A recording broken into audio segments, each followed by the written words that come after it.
ചക്ക ഇഷ്ടമില്ലാത്ത ആളുകളുണ്ടാവില്ല. ഒന്നുകൂടി പഴുപ്പാവാനുണ്ട്. നല്ല ടേസ്റ്റാണ്. പറഞ്ഞ പോലെ തന്നെ നല്ല സ്മെല്ല്. ഹായ്, അസ്സലാമു അലൈക്കും. ഷെരീഫ് കടവണ്ടിയാണ്. ഞാൻ ഇന്ന് പരിചയപ്പെടുത്തുന്നത് Jack fruit, Vietnam super early എന്ന ജാക്ക് ഫ്രൂട്ടിനെ കുറിച്ചാണ്. നമ്മുടെ ഗാർഡനിൽ വളരെ നിർബന്ധമായിട്ടും നമ്മൾ കൃഷി ചെയ്യേണ്ട ഒരു പ്ലാവിനാണ് വിയറ്റ്നാം സൂപ്പർ ഏർലി. ഇതിൻ്റെ ഒരു പ്രത്യേകത എന്ന് വെച്ചാൽ വർഷത്തിൽ 2 തവണ നമുക്ക് ഫ്രൂട്ട് കിട്ടും. മിക്ക സമയത്തും നമുക്കതിൽ ചക്ക കിട്ടും എന്നതാണ്. പിന്നെ ടേസ്റ്റ് എന്ന് വെച്ചാൽ നല്ല ടേസ്റ്റാണ്. പിന്നെ ഞാനിപ്പോൾ വീഡിയോ എടുക്കാൻ ഇങ്ങനെ ജസ്റ്റ് ഇങ്ങനെ വരുന്ന സമയത്ത്, എൻ്റെ ഗാർഡനിൽ വീഡിയോ എടുക്കാൻ വരുന്ന സമയത്ത് നമ്മുടെ മറ്റൊരു പ്ലാന്റിൽ ഇത് പഴുത്ത് കഴിഞ്ഞാൽ ഇതിൻ്റെ ഒരു സ്മെല്ല് അപാരമാണ്. ഇതിൻ്റെ കൃഷി ചെയ്യുന്ന ആളുകൾക്കൊക്കെ അറിയാൻ പറ്റും. അപ്പോൾ ആ സ്മെല്ല് കണ്ടപ്പോൾ ജസ്റ്റ് ഒന്നിങ്ങനെ പൊട്ടിച്ചതാണ്. ഇത് 100% പഴുപ്പായിട്ടില്ല. ഇതുമെന്ന് പൊട്ടിച്ചല്ല കേട്ടോ, അത് നമ്മുടെ വേറെ പ്ലാന്റ് ഉണ്ട്. എന്തായാലും ഇതൊന്ന് നമുക്കൊന്ന് ടേസ്റ്റ് ചെയ്ത് നോക്കാം. ഏകദേശം ഇന്ന് ഹാർവെസ്റ്റ് ചെയ്തിട്ടുള്ളൂ. ഈ കട്ട് ചെയ്ത് കഴിഞ്ഞാൽ നാളെക്കാണ് ഒന്നും ടേസ്റ്റ് കിട്ടുക.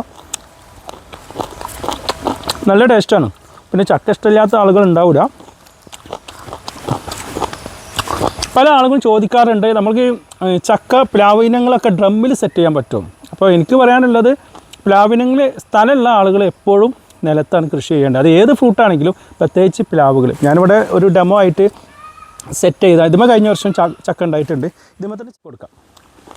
അപ്പോൾ നമ്മുടെ സുഹൃത്തുണ്ട്. അപ്പോൾ സുഹൃത്തിന് ജസ്റ്റ് ഒന്ന് ടേസ്റ്റ് ചെയ്യാൻ കൊടുത്തിട്ടുണ്ട്. എങ്ങനെയുണ്ട് അസുറോ? സത്യസന്ധമായി ഓക്കെ. നല്ല മധുരമാണ്. പറഞ്ഞ പോലെ തന്നെ നല്ല സ്മെല്ല്. നല്ല സ്മെല്ലാണ്. അതിന് ഏറ്റവും വലിയ പ്രത്യേകത വെച്ചാൽ ഇത് പഴുത്ത് കഴിഞ്ഞാൽ നമുക്ക് അറിയാൻ പറ്റും. നല്ല സ്മെല്ല്. അധികം പഴുത്തില്ലെങ്കിലും നല്ല മധുരമുണ്ട്. അതേപോലെ തന്നെ നല്ല. എന്തായാലും നമുക്ക് നമ്മുടെ ഗാർഡനിൽ റെക്കമെൻഡ് ചെയ്യാൻ പറ്റുന്ന ഒരു ഫ്രൂട്ടല്ലേ? നമ്പർ 1 നല്ല സാധനം. ഓക്കെ. അപ്പോൾ ഇത്തരത്തിലുള്ള ഫ്രൂട്ട് താല്പര്യമുള്ള ആളുകളൊക്കെ ഉണ്ടെങ്കിൽ നമ്മുടെ നമ്പറിൽ വിളിക്കാം. Thank you.